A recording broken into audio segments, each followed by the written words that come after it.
اللہ وکفا والصلاة والسلام علی سیدنا و مولانا محمد المصطفیٰ اما بعد اعوذ باللہ من الشیطان الرجیم بسم اللہ الرحمن الرحیم یرفع اللہ الذین آمنوا منکم والذین اوتوا العلم درجات واللہ خبیر بما تعملون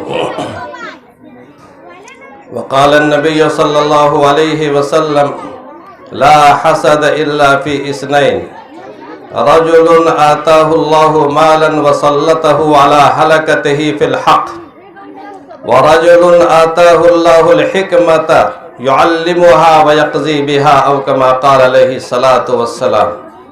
حضرت صاحب صدر بلبل ہندوستان حضرت مولانا جسیم الدین قاسمی دامت برکاتہم العالیہ اور مدرسے کے ذمہ دار اور ناظم حضرت مولانا شہاب الدین صاحب قاسمی اور موجود جملہ علماء کرام، برادران اسلام اور عزیزان وطن اور عزیزان ملک و ملت، بچوں، بھائیوں، آج کا یہ مبارک اجلاس جو تکمیل قرآن کریم کی نسبت سے قائم ہوا اور جو اس مدرسے کی محنت ہے اور اس کی قربانیوں کا ایک ثمرہ ہے، اللہ پاک ہمیں دیکھنے کا اللہ نے موقع دیا اور اللہ پاک اسے قبول فرمائے، یہ دعا کرتے ہیں۔ دوستو، اللہ تعالیٰ علم دین کی بدولت بہت سے معمولی انسانوں کو ایسی عظمت عطا فرما دیتے ہیں کہ وہ انسانوں کی آنکھ کا تارا اور انسانی سروں کا تاج بن جاتا ہے۔ حضرت سلمان فارسی رضی اللہ تعالیٰ عنہ، حضرت صہیب رومی، حضرت بلال حبشی، یہ وہ لوگ ہیں جو عربی معاشرے میں جن کی کوئی حیثیت نہیں تھی، لیکن جب اللہ پاک نے ان کو علم کی دولت سے نوازا اور محمد عربی صلی اللہ علیہ وسلم کے دامن مبارک سے وہ وابستہ ہوئے تو اللہ نے وہ عزت اور عظمت ان کو عطا فرمائی کہ حضرت بلال حبشی کو وقت کا امیر سیدنا حضرت عمر ابن خطاب رضی اللہ تعالیٰ عنہ جب مجلس میں تشریف لاتے تھے بلال حبشی، تو حضرت عمر ابن خطاب کھڑے ہو جاتے تھے اور فرماتے تھے کہ ہمارے سید تشریف لائیے، ہمارے آقا تشریف لائیے۔ وقت کا امیر المؤمنین عمر ابن خطاب ان کا اکرام فرماتے تھے۔ حضرت سلمان فارسی جو فارس کے رہنے والے تھے، عرب سے کوئی تعلق نہیں تھا اور بڑی لمبی عمر کے تھے، لیکن اللہ پاک نے جب ان کو علم سے وابستہ کیا اور علم کی نعمت سے مالامال کیا تو سلمان فارسی وہ پہلے انسان ہیں جنہوں نے قرآن کریم کے سورہ فاتحہ کا ترجمہ فارسی زبان میں کیا، اپنی قوم والوں کے لیے فارسی زبان میں قرآن کریم کا ترجمہ کیا۔ تو سب سے پہلے مترجم قرآن جو تاریخ اسلامی میں اور ہماری تاریخ میں ہے وہ حضرت سلمان فارسی ہے، جس کو تاریخ کبھی فراموش نہیں کر سکتی ہے۔ اسی طرح حضرت صہیب روم کے غلام تھے، لیکن اللہ پاک نے جب ان کو مقام علم اور مقام صحابیت سے سرفراز فرمایا تو حضرت صہیب کو اللہ نے وہ مقام عطا فرمایا کہ ان کے پاؤں کی دھول کو وہ عظمت اور وہ مقام ہے جو بعد میں پیدا ہونے والے قیامت تک کے قطبوں اور غوثوں اور ابدالوں کو مقام نہیں مل سکتا ہے جو ان کے پاؤں کی دھول کو مقام حاصل۔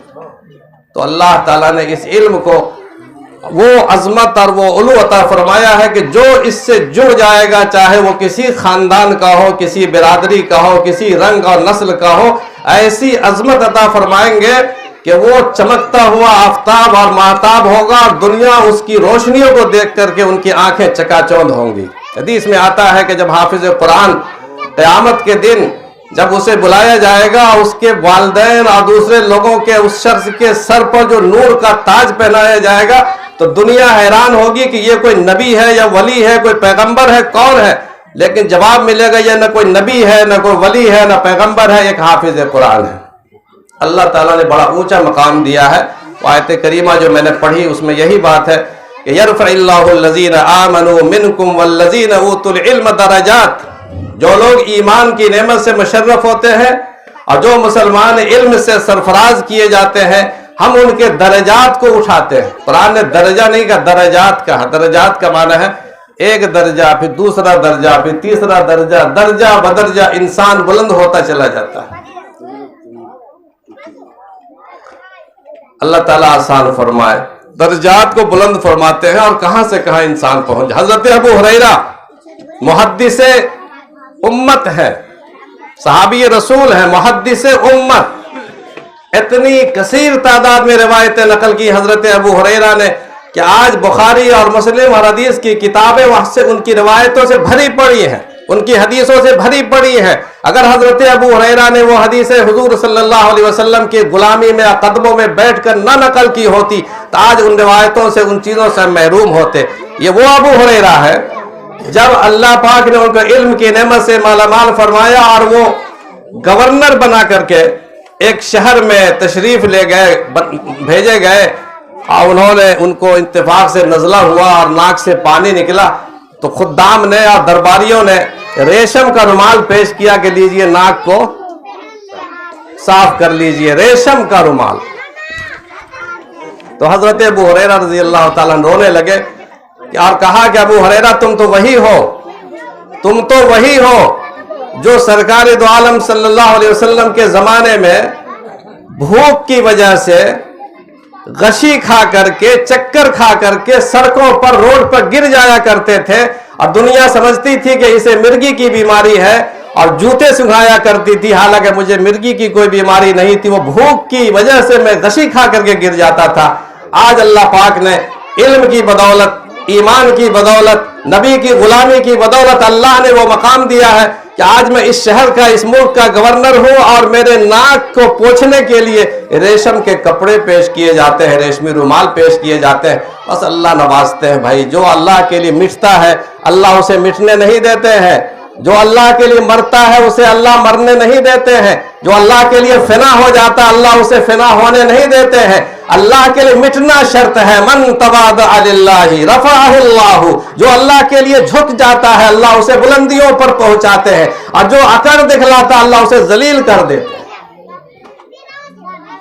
حضرت مولانا قاسم نانوتوی علیہ رحمہ، آپ نے نام سنا ہوگا، ہندوستان میں علم کی تقسیم کا جو سب سے بڑا اعزاز جس خاندان کو ملا ہے، جس شخصیت کو ملا ہے اس دور میں، جن کا فیض آج بھی جاری ہے، وہ ہے خانوادہ قاسمی۔ وہ حضرت مولانا محمد قاسم نانوتوی رحمۃ اللہ علیہ کا خانوادہ ہے۔ اللہ نے اس خانوادے کو علم کی تقسیم کے لیے قبول کر لیا۔ انما انا قاسم واللہ یؤتی، دینے والے تو پروردگار ہیں، مگر تقسیم کے لیے اللہ تعالیٰ محمد مصطفیٰ صلی اللہ علیہ وسلم کو قبول کر لیا۔ پھر آپ کی غلامی کی بدولت اور آپ سے جڑنے کی بدولت اللہ چند خاندانوں کو، چند انسانوں کو تقسیم علم کے لیے قبول کر لے۔ تم علم بانٹو، پیمانے چھلکاؤ، جام لٹاؤ، انسانوں میں علم کے دریا بہاؤ، اور ہم دینے والے ہیں، ہمارے دربار میں کسی بات کی کمی نہیں ہے، خزانہ آتا رہے گا، تقسیم ہوتا رہے گا۔ یہ پروردگار کا خزانہ ہے، یہ کسی انسان کا خزانہ نہیں ہے، نہ خزانہ سلیمانی ہے، نہ خزانہ شاہی ہے، یہ خزانہ رب العالمین ہے۔ اللہ کے نبی نے فرمایا کہ انما انا قاسم، میں تقسیم کرتا ہوں، دینے والے پروردگار ہے۔ اللہ کے پروردگار کے خزانے سے یہاں دولتیں آتی ہے۔ یہ فقیر کا دربار ہے، یہ کسی بادشاہ کا دربار نہیں ہے کہ آج آیا ختم ہو گیا، کبھی اللہ مرنے نہیں دیتے۔ حضرت مولانا قاسم نانوتوی علیہ رحمہ ایک شیخ صدیقی آدمی جو پڑھے لکھے نہیں تھے زیادہ، شیخ حسن علی صدیقی کے لڑکے ہیں، اور اللہ پاک نے جب علم کی دولت سے نوازا، دارالعلوم دیوبند انہوں نے قائم فرمایا، تو ایک دن کا واقعہ ہے، وہ ہدیہ تحفہ لوگوں کا نہیں لیتے تھے، نذرانے قبول نہیں کرتے تھے۔ بعض لوگ نذرانے لے کر کے بھی دھوکہ دیتے، نذرانے دے کر کے تحفہ دیا اور پھر کچھ نہ کچھ اپنا مفاد رکھ دیتے ہیں کہ حضرت یہ کام تھا۔ اب ایک ہمارے بزرگ حضرت مولانا محمد سالم صاحب قاسمی علیہ رحمہ، جو حضرت نانوتوی کے خاندان کے تھے، حضرت مولانا محمد سالم القاسمی، جو جامع ربانی تشریف بھی لائے، اور میں نے صرف اس لیے ان کو بلایا کہ نسبت قاسمی سے ہمارا رشتہ جڑ جائے، اور خاندان قاسمی کا ایک فرد ہمارے سرزمین پر قدم رکھے اور انہی کے ہاتھ سے ہم نے مسجد کی بنیاد بھی رکھوائی، صرف اس خاندان سے اس سرزمین کا رشتہ جوڑنے کے لیے کہ اس خانوادے سے یہاں کا رشتہ جڑ جائے۔ بہت عظیم انسان تھے، بہت بڑے عالم تھے، ولی تھے، قطب تھے۔ تو ان کا قصہ ہے، میں ذاتی واقعہ بتا رہا ہوں، سنا ہوا نہیں۔ تو حضرت مولانا سالم صاحب علیہ رحمہ کو ایک صاحب نے 1,00,000 روپے کا تحفہ پیش کیا، تو انہوں نے قبول کر لیا۔ تحفہ قبول کرنا سنت ہے۔ اور اس کے بعد اگلے سال انہوں نے اپنا نام ان کے خلیفہ کے طور پر لکھ دیا کہ میں حضرت کا خلیفہ ہوں۔ اب تھے نہیں وہ خلیفہ، یوں ہی لکھ دیا انہوں نے۔ اب لوگوں نے شکایت کی تو ان سے کسی نے کہا کہ بھئی حضرت کا خلیفہ کیسے ہو گئے؟ حضرت مولانا نے ان کو بلوایا کہ ایسا کیوں لکھا؟ تو حضرت اس نے کہا کہ حضرت تک میں نے تو لکھ دیا، اب تو میری عزت اگر میں کاٹوں گا تو عزت میری خراب ہو جائے گی، اگر آپ انکار کریں گے تو 1,00,000 روپیہ واپس کیجیے۔ دیکھیے اس کو کہتے ہیں بلیک میل۔ تو ایسا ہوتا ہے۔ حضرت تھانوی رحمۃ اللہ علیہ کے واقعات میں ایسے کئی واقعات میں نے دیکھے کہ لوگ تحفہ دیتے تھے اور پھر اس کے بعد اپنا کچھ نہ کچھ مفاد رکھتے تھے۔ کہتے تھے کہ ایک شخص آیا، اس نے تحفہ دیا، حضرت اس کو کھا لیں، کوئی چیز لے کے آیا تھا تو وہ آ گیا اور حضرت نے استعمال کر لیا۔ اس کے بعد کہا کہ حضرت مجھے مرید کر لیں، بیعت فرما لیں۔ حضرت کا اصول تھا جب تک کہ انسان کو پرکھتے نہیں تھے جلدی بیعت نہیں کرتے تھے۔ تو حضرت نے کہا نہیں ابھی نہیں، ابھی تم آتے جاتے رہو، ابھی تم کو بیعت نہیں کروں گا۔ تو کہا کہ اگر بیعت نہیں کریں گے تو ہماری مٹھائی واپس کیجیے۔ یہ ہوا بلیک میلنگ۔ حضرت نے کہا خرید کے لا کے دے دو بھائی اس کو آدھا کلو میٹھا۔ کا نہیں، وہ جو آپ نے کھائی ہے وہ مجھے چاہیے۔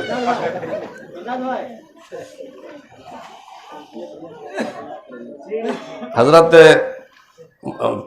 پورنیہ میں کشن گنج میں حضرت مولانا عبدالحفیظ رحمان پوری رحمۃ اللہ علیہ بہت بڑے اکابر میں گزرے ہیں۔ ان کے خلیفہ تھے حضرت مولانا عابد چندی پوری، قطب تھے بنگال کے۔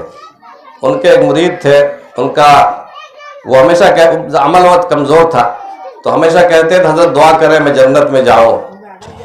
تو کہتے تھے عمل کرو انشاءاللہ، جنت کا مالک تو اللہ، میں تو مالک نہیں ہوں۔ لیکن بہت سارے کمزور عقیدے کے لوگ سمجھتے ہیں کہ پیر ہی مالک ہوتا ہے، جس کو چاہے عطا کر دیں، ادب سے سر جھکا کر نام لوں میں فلاں۔ تو بہرحال حضرت یہ جواب دیتے تھے۔ ایک دن ایسا ہوا کہ دونوں ساتھ جا رہے تھے، ندی وہاں پر بعض خشکی کے زمانے میں ندیوں میں پانی تھوڑا بہت ہوتا تو پیدل ہی لوگ پار کر جاتے ہیں۔ تو حضرت نے کہا کہ میں کیسے پار ہوں؟ کہا حضرت میں آپ کو گودی میں لے لیتا ہوں سر پر، میں پیدل چلوں گا، آپ کو اپنے کندھے پہ بٹھا لیتا ہوں۔ جب بیچ ندی میں پہنچے تو فوراً وہ ڈبکی مار گئے، یہ احساس دلا کر کے کہ پانی بہت زیادہ ہے۔ اب حضرت نے ارے کیا کر رہا، میں تو ڈوب جاؤں گا۔ کہا کہ بس حضرت میں تو گیا، آپ بتائیے جنت میں لے جائیے گا کہ نہیں لے جائیے گا؟ تو ہر جگہ ڈکیتی کا سلسلہ، یہ نہیں کہ صرف پیسے ہی لوٹنے کا نام لوٹ ہے، دھوکہ بازی ہر جگہ ہے۔ تو حضرت مولانا قاسم نانوتوی رحمۃ اللہ علیہ اسی ڈر سے ہوتا سب کے اکابر میں ہے، ماں قاسم سب سے پہلے ہیں، یہ تو بعد کے لوگ ہیں جن کی مثال میں نے دی۔ وہ جلدی تحفہ نہیں لیتے تھے۔ ایک بہت بڑا رئیس آیا، مسجد چھتہ ابھی موجود ہے دیوبند میں، اس کے کمرے میں حضرت کا قیام تھا۔ وہ بہت بڑی تھیلی لے کر، پہلے چاندی اور سونے کی اشرفیاں چلتی تھی اس ملک میں، کاغذ کا روپیہ نہیں تھا۔ تو یہ ملک تو اتنا گیا گزرا ہو گیا کہ اب روپیہ چلتا ہے کاغذ کا، پہلے چاندی اور سونے کی تھیلیاں اور وہ اشرفیاں چلتی تھیں۔ اتنا ترقی یافتہ تھا، اس ملک کو سونے کی چڑیا کہا جاتا تھا مسلمانوں کے زمانے میں۔ اور آج تو اس کی جی ٹی پی اتنی گر گئی ہے کہ 2% بھی باقی نہیں رہی۔ حضرت عالمگیر اورنگزیب رحمۃ اللہ علیہ کے زمانے میں 25% اس ملک کی اوسط آمدنی تھی۔ تو بہرحال وہ لے کے آیا، حضرت کو کہا حضرت یہ تحفہ ہے۔ حضرت جانتے نہیں تھے کون ہے یہ، نہیں کہا نہیں میں تحفہ قبول نہیں کرتا، آپ لے جائیں، مجھے اللہ نے کسی چیز کی کمی نہیں رکھی ہے، اللہ نے سب ضرورتیں پوری کی ہیں۔ اس نے اصرار کیا کہ حضرت نے لیا نہیں، بلکہ کہا کہ اس کو نکالو باہر سے، ضد کرتا ہے، مجلس سے نکال دو۔ نکال دیا گیا۔ اس نے سوچا کہ ایسے تو لیں گے نہیں، باہر مسجد سے باہر، چھتہ مسجد سے حضرت کا جوتا رکھا ہوا تھا، اس نے دونوں جوتوں کو تھیلیوں سے پیسے سے بھر دیا، چاندی کے پیسوں سے، چلا گیا کہ اب تو لینا ہی پڑے گا، ہم تو ملیں گے نہیں کہ واپس کریں گے۔ جب حضرت باہر نکلے تو دیکھا کہ پوری دونوں جوتیاں چاندی کے سکوں سے بھری ہوئی ہیں۔ آپ نے پاؤں کے ٹھوکر سے الٹ دیا اور سکے پھیل گئے روڈ پر، اور پھر آپ خالی جوتا پہن کے گھر تشریف لے گئے اور فرمایا کہ دیکھو دنیا، اللہ تعالیٰ دنیا والوں کو بھی دیتے ہیں اور ہمیں بھی دیتے ہیں، فرق یہ ہے کہ دنیا والوں کو جو ملتی ہے تو دنیا ان کو ذلیل کرتی ہے، تب انہیں تھوڑا سا ملتا ہے، اور ہم دنیا کو ذلیل کرتے ہیں، دنیا ہمارے پاس ذلیل ہو کر کے آتی ہے، ہم پاؤں کے ٹھوکروں سے اسے رونقتے ہیں، اور ہمیں عزت ملتی ہے دنیا آتی ہے تو انہیں ذلت ملتی ہے دنیا آتی ہے۔ تو فرق یہی ہے، اہل دنیا اور اہل دین کے درمیان یہ فرق ہے۔ قرآن میں نے جو حدیث پاک پڑھی اس کا مطلب بتا کر بات ختم کروں گا۔ رسول اللہ صلی اللہ علیہ وسلم نے ارشاد فرمایا کہ دو چیزوں کے علاوہ کسی چیز میں حسد اور جلن نہیں کرنا چاہیے۔ حسد بہت بری بیماری ہے، حسد جلن بہت بدترین بیماری ہے۔ جو انسان جلتا ہے کسی سے، وہ خود اپنے غصے کی آگ میں خود اپنے آپ کو جلاتا ہے۔ حاسد دوسروں کو نقصان نہیں پہنچاتا، اپنے آپ کو نقصان پہنچاتا ہے۔ حاسد دراصل قدرت سے مقابلہ کرنے کی کوشش کرتا ہے۔ قدرت ایک انسان کو آگے بڑھاتی ہے اور حاسد اسے پیچھے کرنا چاہتا ہے، قدرت کے فیصلے کو بدلنا چاہتا ہے۔ ظاہر ہے قدرت کا فیصلہ تبدیل نہیں ہو، لا تبدیل لخلق اللہ، لا تبدیل لسنت اللہ، لا تبدیل لکلمات اللہ۔ اللہ کے فیصلوں کو بدلنا کسی انسان کے بس کی بات نہیں ہے، حاسد خود بدل جاتا ہے، مٹ جاتا ہے۔ رسول اللہ صلی اللہ علیہ وسلم کے حاسدوں کی بڑی جماعت تھی مکہ معظمہ میں، آج ان میں سے کسی کا نام و نشان باقی نہیں ہے۔ آج باقی ہے عرب میں صرف محمد مصطفیٰ صلی اللہ علیہ وسلم کا نام باقی ہے، یا آپ کے غلاموں کا نام باقی ہے، آپ کے دامن سے جڑے ہوئے انسانوں کا نام باقی ہے۔ کی محمد سے وفا تو نے تو ہم تیرے ہیں، یہ جہاں چیز ہے کیا لوح و قلم تیرے ہیں۔ تو حاسد، رسول اللہ صلی اللہ علیہ وسلم نے ارشاد فرمایا کہ دو چیزوں میں حسد کیا جا سکتا ہے، دو چیزوں میں، اور وہ نام کے لحاظ سے دو حسد ہے، اصل میں وہ رشک ہے، غبطہ، عربی میں غبطہ بولتے ہیں۔ دو چیزوں میں کون کون دو چیز ہے؟ ایک چیز تو یہ ہے کہ اللہ پاک نے کسی کو مال عطا فرمایا اور مال دینے کے بعد اس کو راہ حق میں خرچ کرنے کی توفیق بھی عطا فرمائی، اس پر آپ جل سکتے ہیں کہ اللہ تعالیٰ نے اس کو کتنی دولت دی ہے اور کتنا خرچ کرتا ہے یہ اللہ کے راستے میں۔ لا حسد الا فی اثنین، رجل آتاہ اللہ مالا وسلطہ علی حلقتہ فی الحق۔ مال کو حق کے راستے میں خرچ کرتا ہے۔ مال آنے کے بعد اکثر انسان حق کے راستے میں خرچ نہیں کرتا، شادی بیاہ میں خرچ کرے گا، دوسری طرح کے خوشیاں میں خرچ کرے گا، میلے اور ٹھیلے میں خرچ کرے گا، قوالی اور سینما میں خرچ کرے گا، لیکن حق کے راستے میں جب خرچ کی نوبت آئے گی تو وہ پیچھے ہٹ جائے گا۔ کبھی مدرسہ ہو، مسجد ہو، یا کوئی بھی راہ خدا کا کام ہو، اس میں پیچھے ہٹ جائے گا۔ لیکن جو اس انسان کو اللہ پاک مال دے اور اسے توفیق دے کہ حق کے راستے میں خرچ کرے، حضرت ابو بکر صدیق کو اللہ نے مال دیا اور توفیق دی راہ خدا میں خرچ کرنے کی، حضرت عثمان غنی کو اللہ نے مال دیا اور توفیق دی راہ خدا میں خرچ کرنے کی۔ ایسے انسان قابل رشک ہے، قابل جلن ہے، قابل حسد ہے، اور وہ محسود ہے۔ رسول اللہ صلی اللہ علیہ وسلم نے ارشاد فرمایا، بعض روایتوں میں صراحت بھی ہے کہ انسان اس کو دیکھے تو تمنا کرے کہ کاش میرے پاس بھی دولت ہوتی، میں بھی اللہ کے راستے میں خرچ کرتا، اس طرح کی تمنا۔ یہ انسان قابل رشک ہے، قابل حسد ہے، محسود ہے۔ دوسرا انسان، رجل آتاہ اللہ الحکمہ، ایک وہ انسان، دوسرا وہ انسان جس کو اللہ نے حکمت سے سرفراز فرمایا، علم سے سرفراز فرمایا، وَيُعَلِّمُهَا ثُمَّ يُعَلِّمُهَا، وہ علم دوسروں کو سکھائے اور اس علم کی بدولت انسانوں کے درمیان پھنسے ہوئے مسائل کو سلجھائے، فیصلے کرے۔ یہ انسان صاحب علم، علم والے دو طرح کے ہیں، ایک علم اللہ نے عطا فرمایا لیکن علم کو بانٹنے کی توفیق نہیں ملی، وہ نہیں۔ علم اللہ نے عطا فرمایا اور علم کو تقسیم کرنے کا اللہ نے موقع عطا فرمایا، توفیق عطا فرمائی، یہ انسان بھی قابل رشک ہے۔ اور مدرسہ انہی دونوں کے مجموعے کا نام ہے،